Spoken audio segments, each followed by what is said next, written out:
I've been married for 11 years. We're getting a divorce. When did you initiate the divorce? I didn't. He did. Oh, he's divorcing you. Okay. When did he initiate the divorce? In December? So 6 months ago? Yep. How long have you been separated? 6 months. I'm a bit confused here. Your current relationship, though, how did you meet him? Work.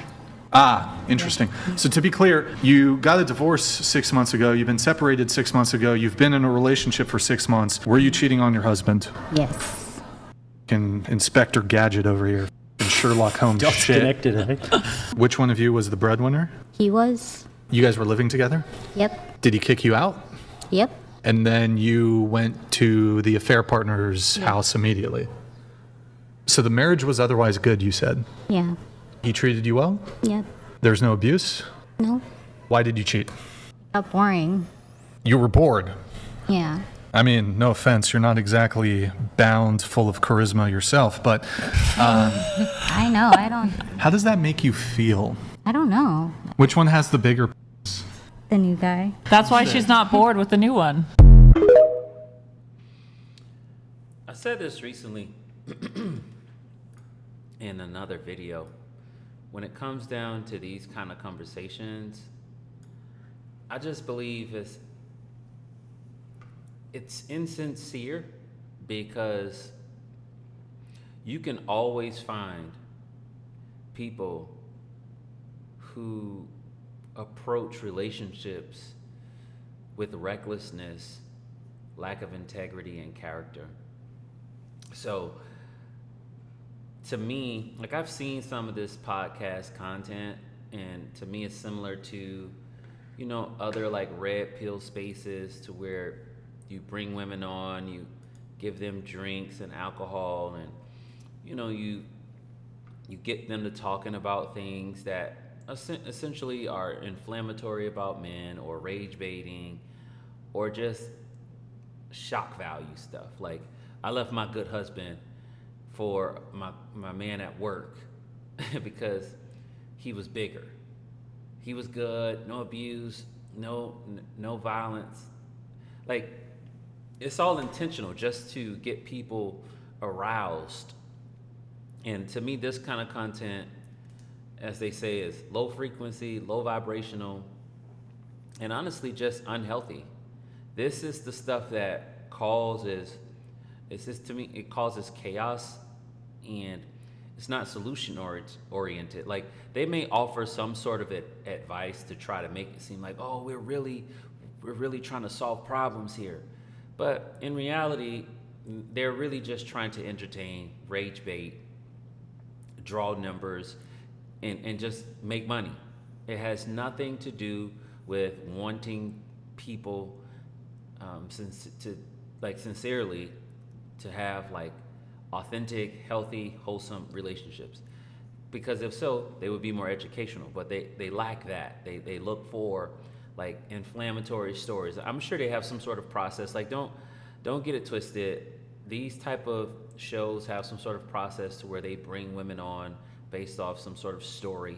And he's like, oh, I'm a Sherlock Holmes. You're not a Sherlock Holmes, man. Like, you know what type of women you're inviting. You know what type of guests you're bringing on. You know what type of men you bring on. You know their thoughts. Like, this stuff isn't like, oh, catching you by surprise. You're only bringing on guests that will essentially forge forward the recklessness of these podcasts. And that's why I've learned, let me put it like this, I've learned to not get caught up in what people are saying. To try to understand what actually is the intent. You know, what's the intent? And these conversations, the intent isn't to educate you and I on how to have healthier relationships. It's essentially to rage bait us into like disliking the opposite sex, taking on a framework that women are bad, women are ungrateful, all women are, that's what these type of podcasts and shows do. They don't have much substance. Let me play this video. Relationship status? Divorced 2 years now, and we were together for 17, married for 13 years, and I single-handedly ruined it myself. Oh, wow. Okay. See, this is the bulk of this show. This is what this show is about. Okay. Who initiated the divorce? I did every single time. Like Wait. I've asked for it like 100 times, and on the last time he's like, "Fine, you can have it." When's the first time you asked for a divorce, I guess?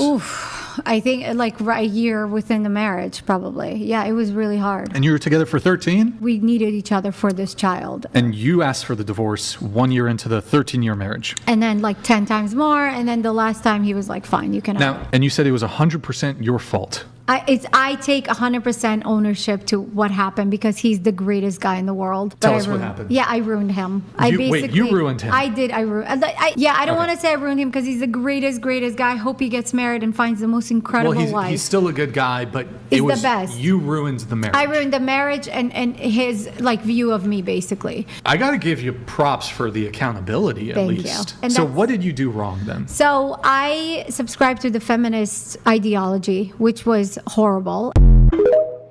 Again, it proves my point. Like these are just two clips, but I'm telling you, like this podcast, this is pretty much the bulk of what they do. Just share stuff like this, and women tell their stories. They say outrageous things, and they just try to outdo one another, to go viral. That's what this is about. And what I want to leave with you is that you have to be intentional about discerning what any type of podcast, influencer, YouTuber like myself, content creator, like what's the intent behind their content? What's the intent behind what they're saying?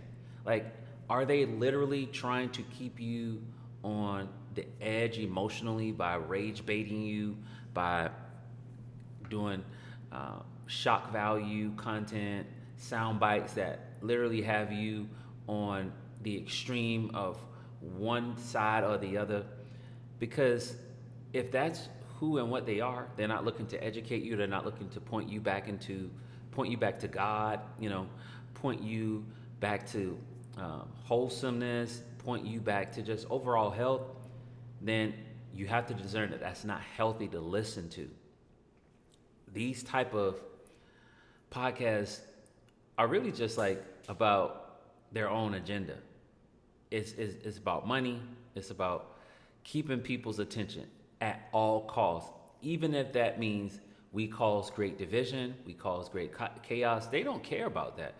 Even if they make women look bad, they make men look weak, or make men look right, like they don't care. The idea is to make money. The idea is to push their ideology.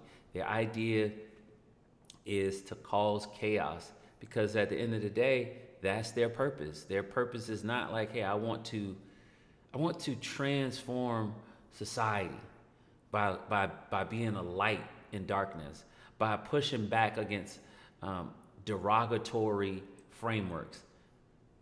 That's not their purpose. That's not, like, don't get it twisted. You may hear some things like him saying, "Oh, why did you do that?" Or "You shouldn't have done that." Or like, "I'll give you that. You're accountable." They'll give you a little nugget here and there to make you feel like, oh, that their intent isn't so bad.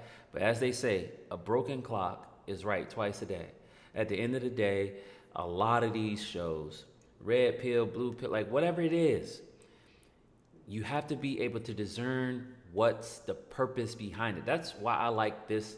I'm biased, but I love this brand, this ministry of There's Hope, because the whole intent is to point you back to remembering that there's hope in God no matter where you find yourself in life, no matter what end of the situation you're on, whether you're the victim or the offender, like you can find hope in God. But y'all let me know what y'all think in the comment section. Connect with the brand online at www.there'shopebrand.com. If you haven't subscribed to the channel, and I'll catch y'all in the next video.